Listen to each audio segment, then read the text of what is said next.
আসসালামু আলাইকুম। প্রিয় দর্শক, অন্য মঞ্চের আলোচনায় আপনাদের সকলকে আমন্ত্রণ জানাচ্ছি। আজকের আলোচনায় আমাদের সঙ্গে অতিথি হিসেবে আছেন চিকিৎসক ও মিডিয়া ব্যক্তিত্ব, আপনাদের খুবই পরিচিত মুখ ডাক্তার আব্দুল নূর তুষার। ডাক্তার আব্দুল নূর তুষার, আপনাকে আমাদের অনুষ্ঠানে স্বাগত জানাচ্ছি। ধন্যবাদ। তুষার ভাই, একটা বিষয় আপনি নিশ্চয়ই খেয়াল করেছেন যে গত কয়েকদিন ধরেই মানে দেশের যারা নাকি এই মুহূর্তে উপস্থিত থাকা যে দুটো দল, সরকারি দল এবং বিরোধী দল, দুই দিকে দুই জোট, এদের মধ্যে কেমন যেন এক ধরনের অসহিষ্ণু মনোভাব। সেটা মূল দলের সঙ্গে, বিএনপির সঙ্গে জামাতের যেমন আছে, তেমনি বিএনপি যারা সহযোগী যারা আছে তাদের সঙ্গে দেখা যাচ্ছে জামাতের সহযোগী অথবা জামাতের যারা সহযোগী এনসিপি, তারা বিএনপি কে মূল নেতৃবৃন্দকে লক্ষ্য করে নানা ধরনের কথাবার্তা বলছেন, যে শুনতে আসলে খুব একটা ভালো শোনায় না। আবার তার প্রভাব আমরা দেখছি ছাত্রদের মধ্যে। তাদের যে দুটো স্টুডেন্ট অর্গানাইজেশন আছে, ছাত্র দল অথবা ইসলামিক ছাত্র শিবির, তাদের মধ্যে রীতিমতো মারদাঙ্গা একটা অবস্থান মুখোমুখি। তো এই যে বিরোধটা, এই 24-এ গণ অভ্যুত্থানের পর এসে যখন নাকি আমরা ভাবলাম যে দেশটা নতুন গতিতে অগ্রসর হবে, তো তাদের এই বিরোধটা কি নতুন সেই প্রত্যাশিত গতিটা আরো বেগবান করছে? আপনার মনে যে প্রত্যাশাটা ছিল 24-এর আন্দোলনটা নিয়ে, সেই প্রত্যাশাকে কি আরো শক্তিশালী করছে নাকি? প্রথমত, সরকারি দল এবং বিরোধী দলের মধ্যে ক্রমবর্ধমান উত্তেজনার একটি বড় কারণ হচ্ছে সামনে ছাত্র সংসদগুলির নির্বাচন এবং স্থানীয় সরকার নির্বাচন। যেহেতু সরকারি দলের ছাত্র সংগঠন অন্তর্বর্তী সরকারের সময় ছাত্র সংসদ নির্বাচনগুলিতে ভালো ফলাফল করে নাই, অতএব তারা এখন যেহেতু সরকারে আছে, তাই সরকারে থাকা অবস্থায় তারা মনে করছে যে তাদেরকে চ্যালেঞ্জ করার মতো শক্তি হচ্ছে এই মুহূর্তে ছাত্র শিবির।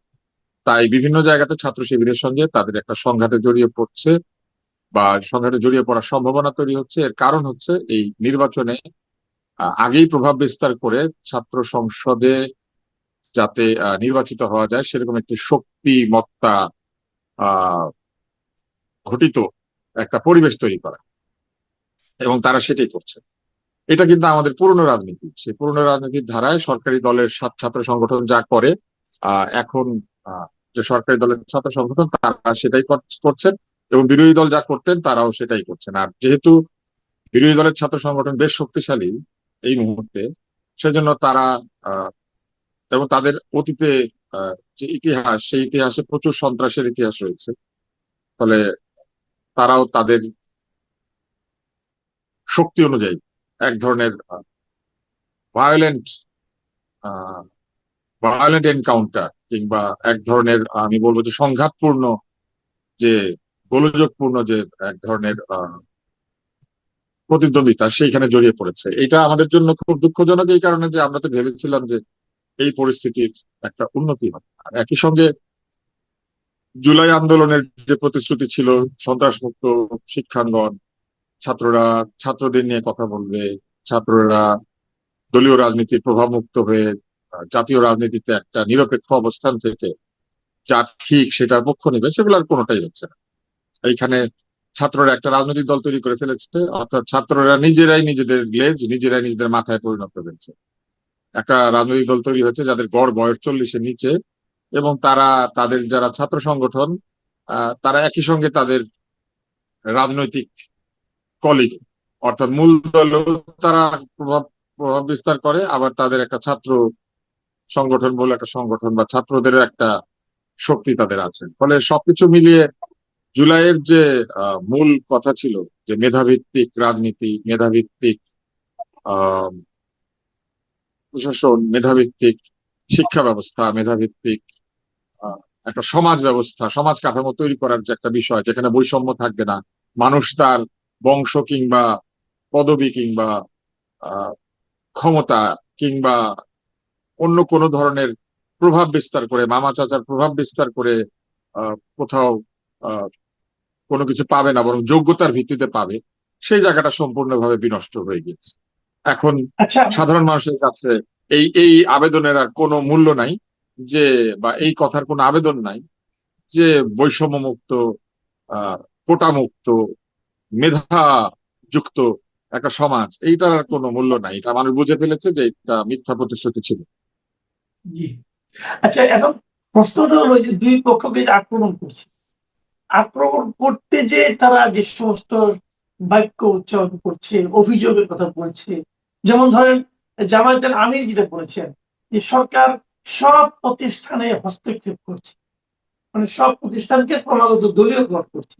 জামাতের আমিরের এই যে অভিযোগ, এই অভিযোগটাকে আপনি গুরুত্ব দিবেন? এটা একটা দলীয় সরকার, তো দলীয় সরকার খুব অতিমাত্রায় দলীয়করণ করবে না এরকম একটা প্রত্যাশা সবার ছিল। এই কারণে যে মাননীয় প্রধানমন্ত্রী যখন ফিরে এসেছিলেন তিনি তার পরিকল্পনার কথা বলেছিলেন। তিনি এই কথাও বলেছিলেন যে তিনি একটা মেধাভিত্তিক সমাজ তৈরি করতে চান, মেধাকে তিনি গুরুত্ব দেন, এবং তিনি বিভিন্ন আচরণের মাধ্যমে একটা আস্থা জন্ম দিয়েছিলেন যে দলীয় নিয়োগ হবে না। তবে আহ সরকারের সকল নিয়োগে এই আদর্শের বা এই নীতির প্রতিফলন দেখা যাচ্ছে না। এটা সত্য কথা। আহ বিভিন্ন পদে মূলত পছন্দ অপছন্দের ভিত্তিতে অথবা দলীয় সংযোগ কিংবা দলীয় আহ, যে আহ, অবস্থান, সেটার ভিত্তিতেই লোকজনকে নিয়োগ করা হচ্ছে, এটা সত্য কথা। তবে জামাতের আমির যখন এই অভিযোগটা করেন, তার অভিযোগটা একটু কম গুরুত্ব পেয়ে যায় এই কারণে যে তারা নিজেরাও অন্তর্বর্তী সরকারের সময় নিজের দলের লোকদেরকে বিভিন্ন জায়গায় প্রবেশ করিয়ে দেওয়ার চূড়ান্ত প্রচেষ্টা চালিয়েছিলেন। আপনার নিশ্চয়ই মনে আছে নির্বাচন কমিশনে লটারি করে পুলিশ কর্মকর্তা, প্রশাসনের কর্মকর্তাদেরকে নিয়োগ করার জন্য এক ধরনের প্রচেষ্টা তারা চালিয়েছিলেন, যেখানে অভিযোগ এসেছিল যে ওই লটারির মধ্যে মূলত তাদের দলের লোকজনের নাম দিয়ে লটারি করার চেষ্টা করা হচ্ছিল। ডাক্তারদের বেলা যদি আপনি বলেন, পরিষ্কার ভাবে ওই সময় যিনি ডিজি ছিলেন সেই ডিজি এক দলীয় ভাবাপন্ন ছিলেন এবং প্রচুর জায়গাতে জামাতে ইসলামের সমর্থক চিকিৎসকদেরকে পদায়িত করেছিলেন। অথর্ব একজন স্বাস্থ্য উপদেষ্টা ছিলেন যার কোনো ধরনের যোগ্যতা ছিল না, সে অযোগ্য স্বাস্থ্য উপদেষ্টা, এবং তার ট্যান্ডলদের শাসনে মূলত এনডিএফ এবং ড্যাব একটা দলীয়করণের প্রতিযোগিতায় নেমে গিয়েছিল। যেটা আগে সাচিব করতো সেটাই তারাই করেছে। দলীয়করণ থেকে আসলে সরকার কিংবা রাষ্ট্র কিংবা আমাদের প্রতিষ্ঠানগুলি মুক্ত হয় না। এটা অহেতুক কাউকে সমর্থন করার জন্য কিছু বলার দরকার নাই, এটা সত্য। এবং সেই সব নিয়োগের বিভিন্ন ধরনের নীতি, মানে নিয়োগের নতিজা বা নিয়োগের বিভিন্ন খবর তো আমরা প্রত্যেকদিন দেখতে পাচ্ছি।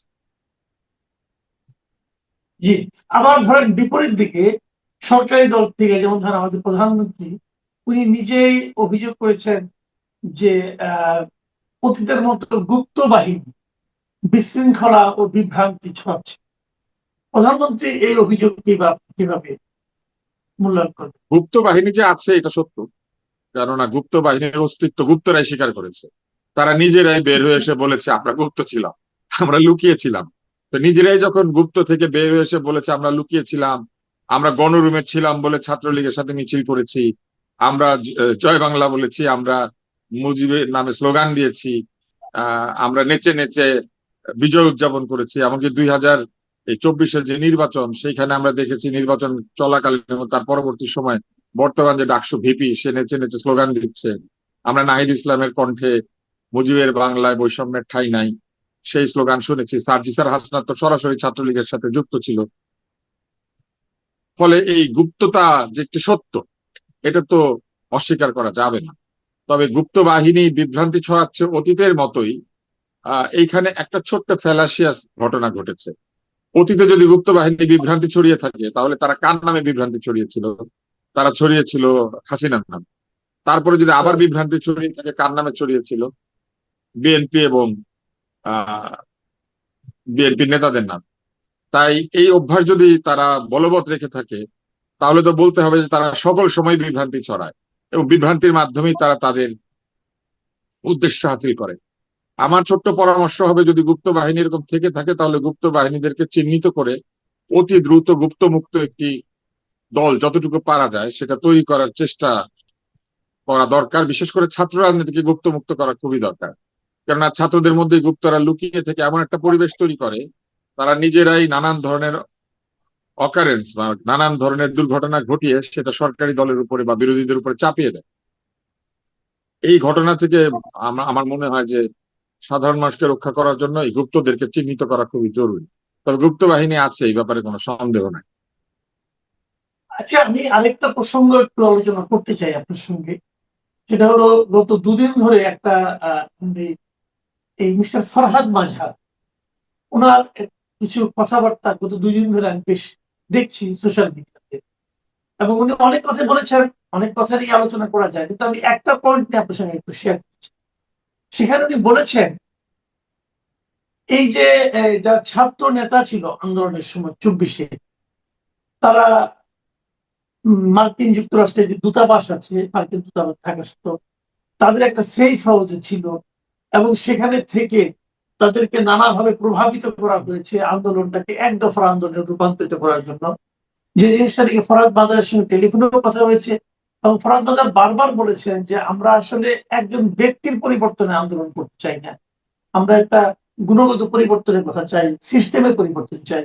কিন্তু ওরা বারবার ওই ব্যক্তির পরিবর্তনের জন্য আন্দোলন করেছে, মানে হাসিনার পতন ঘটাবে, আর কিছু না। এই হাসিনার পতন ঘটানোর আন্দোলন করার কারণে হাসিনার পতন ঘটেছে, কিন্তু প্রত্যাশিত সুফলটা আমাদের আসেনি। এই ধরনের একটা কথা উনি বলেছেন। আপনার এই ব্যাপারে কোনো মূল্যায়ন আছে কিনা? ফরহাদ মজহার যদি কিছু বলেন এটা গুরুত্ব দিয়ে শুনতে হবে, কেননা তার স্ত্রী ছিলেন বা আহ, তার যে পার্টনার তিনি ছিলেন সরকারের উপদেষ্টা। ফলে ফরহাদ মজহার পারিবারিক ভাবে এই অন্তর্বর্তী সরকার যেটি মাত্র চলে গিয়েছে সেই ইউনূস সরকারের সুবিধাভোগী ছিলেন এবং ইউনূস সরকারের উপদেষ্টা ছিলেন। ফলে ফরহাদ মজহারের সঙ্গে আন্দোলনকারীদের একটি সুসম্পর্ক ছিল বলে আমরা জানি। একাধিক আন্দোলনকারী তরুণ বলেছেন তারা ফরহাদ মজহারের রাজনৈতিক পাঠদান বা রাজনৈতিক যে শিক্ষা, সেই শিক্ষা পাঠচক্রে তারা অংশ নিয়েছেন। ফরহাদ মজহারের একটি প্রভাব যারা ইসলামপন্থী তাদের উপরও ছিল বলে আমরা দেখেছি। ফলে ফরহাদ মজহার যদি বলেন যে এরকম সেফ হাউস ছিল কিংবা অন্য যে কোনো কিছু তিনি যদি বলেন, সেটাকে একটা সাক্ষ্য হিসেবে নিতে হবে, কেননা তিনি মিথ্যা বলছেন। এটা যদি আমরা মনে করি তাহলে তো ধরে নিতে হবে যে একজন মিথ্যাবাদীর কাছে সবাই ক্লাস করেছে, মিথ্যাবাদীর প্রভাবে এই আন্দোলন হয়েছে, তো আমরা তো তাকে মিথ্যাবাদী মনে করি না। তো সেই জন্য তিনি যেহেতু সত্য কথা বলবেন বলে বা বলছেন বলে আমরা মনে করি, তাহলে ফরহাদ মজহার যা বলছেন সেটা সত্য। সেটা যদি সত্য হয়ে থাকে তাহলে সেফ হাউস ছিল, আর সেফ হাউসে কারা কারা ছিল সেটা নিশ্চয়ই ফরহাদ মজহার জানেন। ফরহাদ মজহারের কাছে শুধু আমার এতটুকুই প্রশ্ন থাকবে, বা এই বিষয় নিয়ে আমার মতামত এতটুকুই আমি বলতে চাই, সেটি হচ্ছে উনি জেনে শুনে তখন সেফ হাউসে এই যে যাচ্ছে, মার্কিন মদত পুষ্ট আন্দোলন হচ্ছে উনি জানতেন না? তারপরে যে মার্কিন মদদে নানান কিছু হচ্ছে, রেজিম চেঞ্জ হচ্ছে উনি জানতেন না? তো উনি জেনে শুনে ওই সময় এইগুলির সাথে ছিলেন, এখন হঠাৎ করে বলছেন আমি যা প্রত্যাশা করেছিলাম। তো উনি কি প্রত্যাশা করেছিলেন? উনি কি প্রত্যাশা করেছিলেন যে ছাগলের গু হবে বিরাট গোবরের মতো আর গরুর গু হবে ছোট ছোট ছাগলের মতো হোক?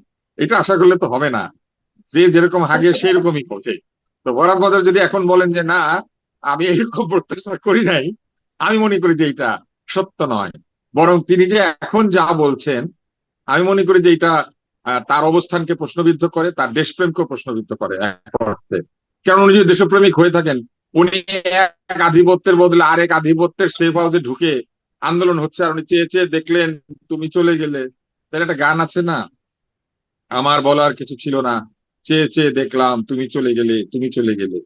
তো উনি তখন চেয়ে চেয়ে দেখছিলেন? উনি কি ভানুর সেই কৌতুকের মতো উনি বসে বসে দেখছিলেন দেখি না কি করে, দেখি না কি করে? আপনার নিশ্চয়ই ছোটবেলায় কৌতুকটা শোনা জি। আছে। চোর ঢুকেছে বাড়িতে, চোর এটা নিচ্ছে ওইটা নিচ্ছে সেটা নিচ্ছে, আর বারবার গৃহকর্তাকে প্রশ্ন করা হচ্ছে আপনি তখন কি করছিলেন, বলে আমি ছিলাম দেখি না কি করে। তো এই যে দেখি না কি করে, দেখি না কি করে যদি ফরহাদ মজহার পড়ে থাকেন, আর এখন যদি এটা নিয়ে উনি আহ এক ধরনের হতাশা প্রকাশ করেন, আমি বলবো যে এটার জন্য বরং ওনাকে জবাবদিহি চাওয়া উচিত, যে উনি কোন আধিপত্যের বদলে কোন আধিপত্য এনে হাজির করেছেন, অথবা এক অধিপতির বদলে আরেক অধিপতির কোলে চড়েছে, সেগুলো তার চোখের সামনে হয়েছে, তরুণরা নষ্ট হয়েছে কেন? এখন উনি এসব বলছেন কেন? এখন বলে লাভ কি? এখন বলে কি হবে? হম আচ্ছা, আমি একদম শেষ প্রসঙ্গে চলে আসি।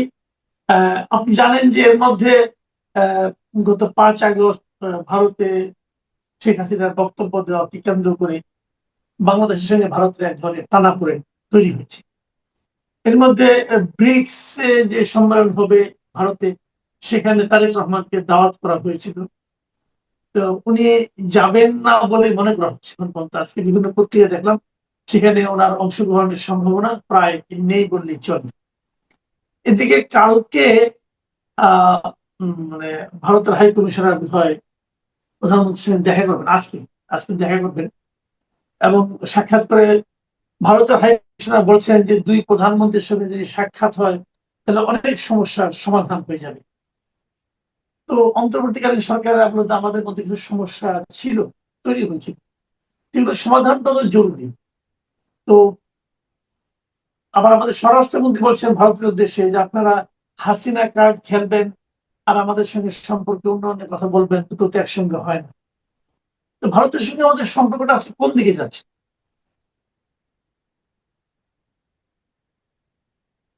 ভারতের সঙ্গে আমাদের সম্পর্কের অবনতি শুরু ঘটিয়ে দিয়েছিলেন ডক্টর ইউনূস নিজেই, কারণ তিনি এইখানে আসার আগেই, মানে তিনি এই সরকারে আসার আগে একটা সাক্ষাৎকার দিয়ে এসেছিলেন। সেই সাক্ষাৎকারে তিনি সেভেন সিস্টার এটা সেটা নানান কথাবার্তা বলেছিলেন, এবং ওনার এসব কথাবার্তা আমি এবং আমার মতো আরো অনেকে খুব অবাক হয়েছিলেন, কেননা এই ধরনের রাজনৈতিক বক্তব্য উনি সারা জীবনে কোনোদিন দেন নাই। বরং উল্টা ভারতে ক্ষুদ্র ঋণ প্রচলন করার জন্য তিনি প্রবল প্রচেষ্টা চালিয়েছেন, এবং ভারতে তার অনেক অনুসারীও আছে, তার ক্ষুদ্র ঋণ এবং সোশ্যাল বিজনেসের অনুসারী। ফলে সেই লোক হঠাৎ করে সেভেন সিস্টার টেস্টার নিয়ে যখন কথা বলে ফেললেন, তখনই কিন্তু সম্পর্কের অবনতির সূচনা হলো। তার সঙ্গে দিল্লি না ঢাকা স্লোগান, তার সঙ্গে গলা চিপানা, চিকন গলা কি যেন একটা আছে, সেটা আলাদা করে ফেলবো, হ্যান করবো, ত্যান করবো, এইসব বিরাট বিরাট কথা বলা হলো। পরে দেখা গেল যে তিনি আদানির ঋণ পরিশোধ করছেন এবং আদানিকে সমস্ত পয়সা দিয়ে দিচ্ছেন, আদানির কাছ থেকে বেশি বিদ্যুৎও কিনতে চাইছেন। এইরকম একটা স্ববিরোধী, পরস্পর বিরোধী, উস্কানিমূলক ভারতের সাথে কথাবার্তা বলে প্রথমে একটা সম্পর্ককে অবনতি ঘটানো হয়েছে। ভারত শেখ হাসিনাকে আশ্রয় দিয়েছে, ভারত দালাই লামাকে আশ্রয় দিয়েছে, ভারতের অনেককে আশ্রয় দিয়েছে। কেউ যদি কাউকে আশ্রয় দেয়, তার জন্য তো আমাদের আহ, তার সঙ্গে নেগোশিয়েট করতে হবে, তার সঙ্গে কথা বলতে হবে, তাকে ফেরত চাইতে হবে। কিন্তু তার সঙ্গে তো আপনি লাঠি নিয়ে ঝগড়ায় কিংবা এক ধরনের বচসায় লিপ্ত হবেন না। কিন্তু অন্তর্বর্তী সরকার সেটা করেছিল। এখন সে অবনতিপূর্ণ সম্পর্কে কি হলো? ভিসা বন্ধ হলো, অনেকগুলি রপ্তানি যে বন্দর, স্থলবন্দর, সেগুলো বন্ধ হলো। সেভেন সিস্টার্সে আমাদের পণ্য রপ্তানি বন্ধ হলো। তারপরে এক ধরনের বাণিজ্য যে সম্পর্ক, সেটা আহত হলো। এই সবকিছু মিলিয়ে ভারতের সঙ্গে আমাদের সম্পর্কটা শীতল হয়ে গেল। এমনকি মেডিকেল ভিসা পর্যন্ত দেওয়া বন্ধ হয়ে গেল। এগুলো কিন্তু হয়ে গিয়েছিল বিএনপি আসার আগেই। আমার শুধু এতটুকু কথা থাকবে যে ব্রিক্সে যোগ দেওয়ার মতো অবস্থা বাংলাদেশের কি আছে কিনা। বাস্তবতা বিবেচনা করলে ব্রিক্সে যাওয়ার যোগ্যতা বাংলাদেশের হয় নাই। না, এটা তো ব্রিক্স দ্বিতীয়, না, বলে বিমস্টেকের সভাপতি হিসেবে তাকে না হয় আমন্ত্রণ নাই, তার জানানো মানে হয়েছিল। ব্রিক্সে, আউটপুটের মানে কথা আমি বলছি। এই পুরাটাতে আসি। ব্রিক্সে যোগ জি। দেওয়ার সম্ভাবনা বাংলাদেশের নাই, ফলে ব্রিক্স থেকে আমাদের হয়তো কিছু সুবিধা নেওয়ার ব্যাপারটা আছে, কিন্তু ব্রিক্সে যোগ দিয়ে ব্রিক্সে অংশগ্রহণকারী বা মতামত দানকারী রাষ্ট্র হওয়ার সম্ভাবনা একদমই নাই, জিরো। তাহলে আমাদের প্রধানমন্ত্রী কেন আমন্ত্রণ পেয়েছিলেন? তিনি আসলে এক ধরনের পরিদর্শক বা এক ধরনের অবজারভার বা এক ধরনের জি। অতিথি হিসেবে সাইড লাইনে বসে ব্রিক্সের ওই সময়টাতে অন্যান্য যে ব্রিক্সে যারা আসবেন তাদের সঙ্গে কথাবার্তা বলার একটা সুযোগ, একই সাথে মোদির সাথেও কথাবার্তা বলার একটা সুযোগ, এটা একটা সম্ভাবনা সেটা তৈরি হয়েছিল।